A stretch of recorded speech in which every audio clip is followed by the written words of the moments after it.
ఓం శ్రీ పరమాత్మనే నమః. హనుమంతుడు రావణుని గృహములయందు సీత జాడ గానక మిక్కిలి విచారము పొందెను. మరల జాగరూకుడై నేర్పుతో లంకయందంతటను మరొక్కసారి అన్వేషించుటకు బయలుదేరును. పిమ్మట మారుతి సూర్యకాంతులతో ప్రకాశించుచున్న ఆ రావణుని ప్రాసాదము వైపు వెళ్ళెను.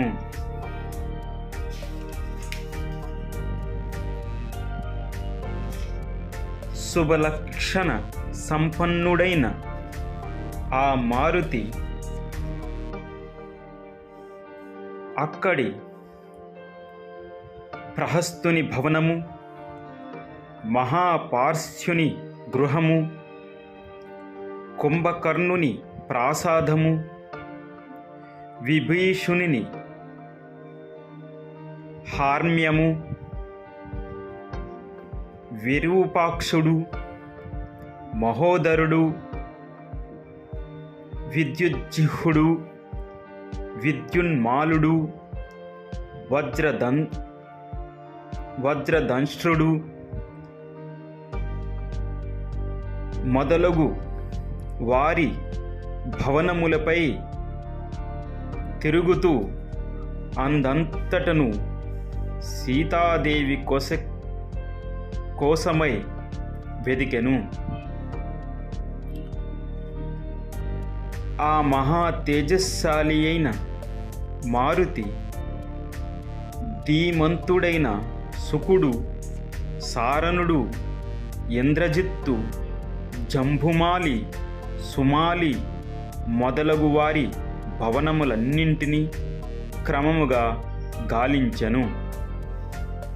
పిమ్మట రశ్మికేతువు, సూర్యశత్రువు, వజ్రకాయుడు, ధూమాక్షుడు, సంపాతి, విద్యుద్రూపుడు, భీముడు, ఘనుడు, విఘనుడు, సుఖనాసుడు, వక్రుడు, సఠుడు, వికటుడు, హ్రస్వకర్ణుడు, దంష్ట్రుడు, రోమసుడు, యద్మోన్నతుడు, మత్తుడు, ధ్వజగ్రీవుడు, విద్వజ్జిహ్వుడు, నాధి, ఇంద్రజిహ్వుడు, హస్తిముఖుడు, కరాలుడు, పిశాచుడు, శోణితాక్షుడు మొదలగు అనేక మంది రాక్షసుల గృహములను ఆ మారుతి వరసుగా శోధించెను. ఆయా భవనములయందు సంచరించుచు ఆ రాక్షసుల సంపదలను తిలకించెను. శుభలక్షణ సంపన్నుడైన మారుతి ఆ భవనములన్నీ శోధించిన పిమ్మట రాక్షస ప్రభువైన రావణుని ప్రాసాదమునకు చేరెను. అక్కడ రావణుని సమీపమున శయనించిన రాక్షస స్త్రీలను అందరినీ తిలకించెను. ఆ రావణుని నిలయమున వివిధ సేనా విభాగములను అతడు చూచెను. అనేక ఉత్తమ జాతికి చెందిన గుర్రములు, గజములు, ఐరావతతుల్యమైన రణరంగమునందు శత్రు సైన్యములను హతమార్చే శత్రువులు ఎదిరింపరాని మదపటేనుగులను అక్కడ కపివరుడు కాంచెను. ఆ రావణ సదనమున పల్లకీలను, చిత్రశాల గృహములను, క్రీడా మందిరములను, క్రీడా పర్వతములను, పగటిపూట విహరించు అనేక రమ్య ప్రదేశములను హనుమంతుడు గాలించెను. ఆ భవనములందు కాంచనమయములైన తల్పములను, ఆసనములను, పాత్రలను హనుమంతుడు తిలకించెను. చక్కగా రూపొందింపబడిన అనేక గదులు గల ఆ రాజభవనమును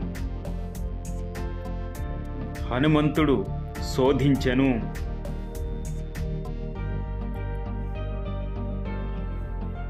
పర్వతాకార సదృశములైన ఆ గృహములు కూర్చునుటకు అనువుగా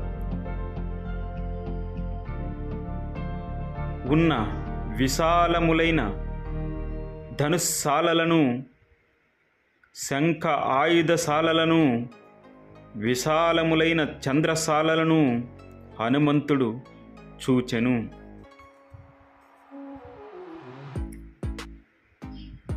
అక్కడి గృహములను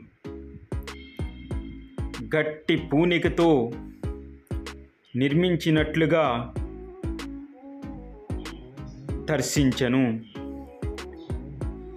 అంతటా ఆ రాజభవనమునందు వాయుసుతుడు పుష్పక విమానమును దర్శించెను.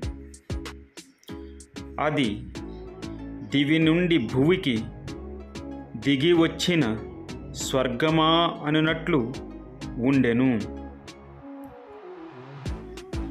ఆ పుష్పక విమానము నారీ రత్నములచే వెలుగొందుచున్నది.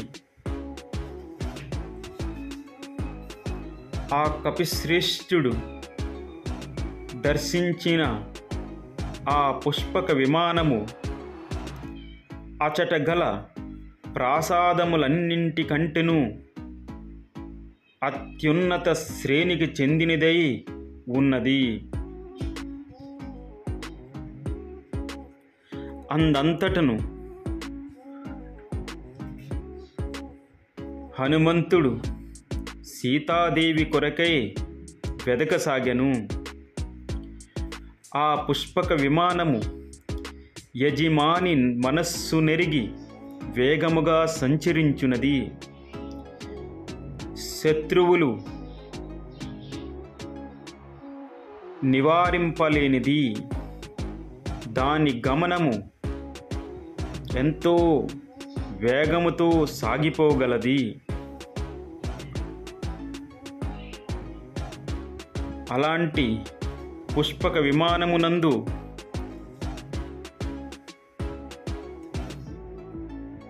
ఆ మారుతి వీక్షించెను.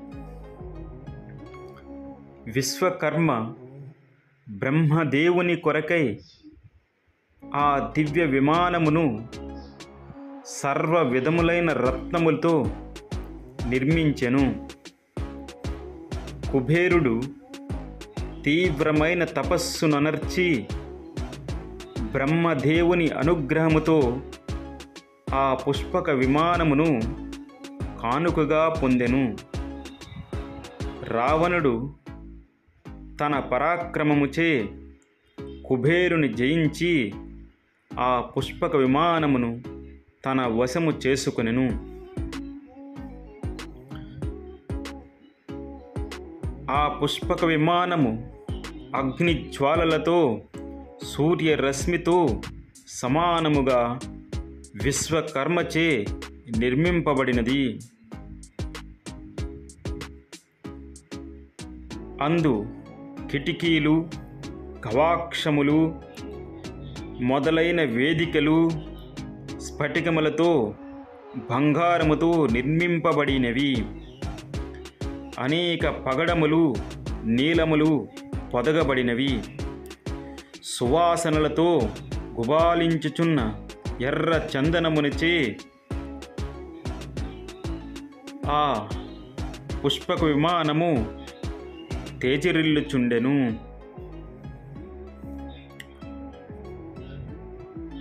వివిధములైన మధురాకృతులు గల అనేక గుప్త గృహములు ఆ పుష్పక విమానమునందు ఆ కపివరుడు గాంచెను.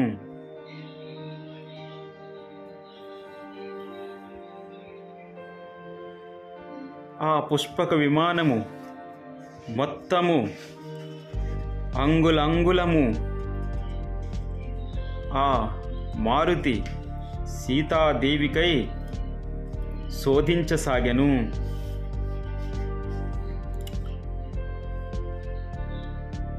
ఇంకా అక్కడ ఒక బంధువు పిలిచినట్లుగా సువాసనలు విరజిమ్ముచు ఇటు రమ్ము అని అంటున్నట్లుగా మారుతి ఒక శుభాకృతి గల ఒక విశాలమైన సాలను కాంచెను.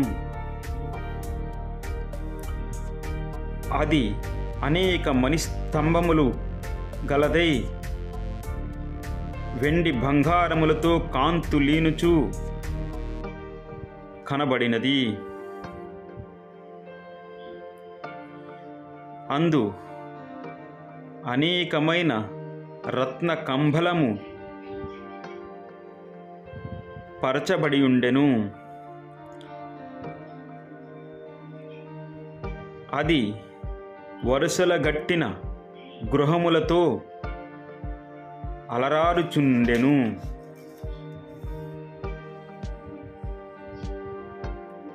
ఇంద్రియార్థముల ద్వారా తల్లి సంతానమును తృప్తిపరచు రీతిగా హనుమంతుడు ఆ సాలను గాంచెను. ఇది స్వర్గమా దేవలోకమా అని హనుమంతుడు తలపోసెను. ఆ సాలయందు వేల కొలది సుందరీ మనులను ఆ హనుమంతుడు గాంచెను. అర్ధరాత్రి వరకు మద్యపానములతో క్రీడా వినోదములతో అలిసిపోయి ఆ నారీమణులు తూలుచుండిరి. కొందరు గాఢ నిద్రలు మునిగి ఉండిరి. వారందరూ రావణి నీ పత్నులుగా ఆ మారుతి గమనించెను. కొందరు తరుణీమణులు వరసుగా పడుకొని ఉండుటచే అది స్త్రీల మాలగా గోచరించెను.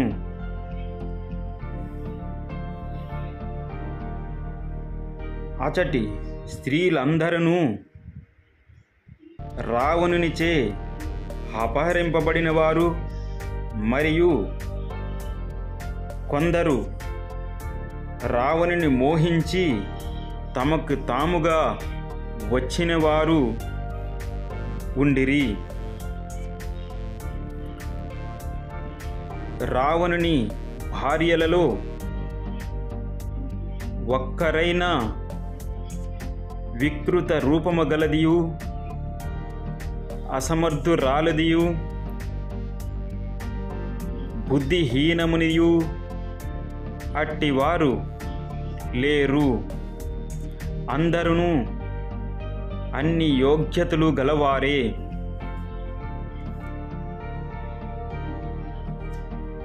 అక్కడ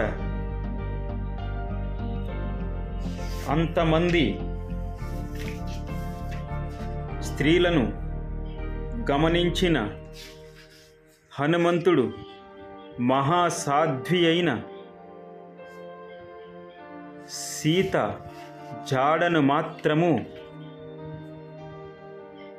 చూడలేదు. అక్కడి స్త్రీలు అందరూ